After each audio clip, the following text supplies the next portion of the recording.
Upang mapaghandaan ang posibleng malaking pagkanipis o pagkawala ng supply ng langis dahil sa nagpapatuloy pong labanan sa gitnang silangan, sinusulong ngayon ang pamahalaan ng pagbuo ng Strategic Petroleum Reserve o yung tinatawag nilang SPR. Layunin nito na magkaroon ng matatag na supply ng langis sa bansa sakaling mahirapan ang gobyerno na makakuha ng supply sa pamamagitan ng pag-angkat nito.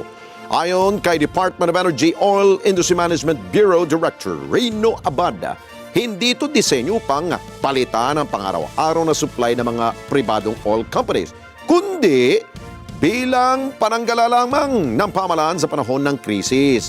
Kasalukuyan nang nasa committee level sa House of Representatives ang panukalang ito para sa pagbuo ng Strategic Petroleum Reserve o SPR nga, habang inasahan tatalakayin din ito sa Senado.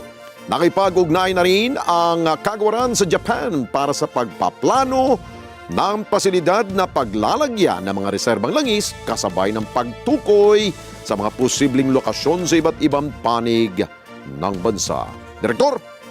Itong hinahanda lang ng government to caution, halimbawa, at makapagplano tayo kasi at least you will have 2 months supply. Kung magkaroon talaga ng major supply disruption, may panahon ka makapagplano source or alternative sources ng petroleum product.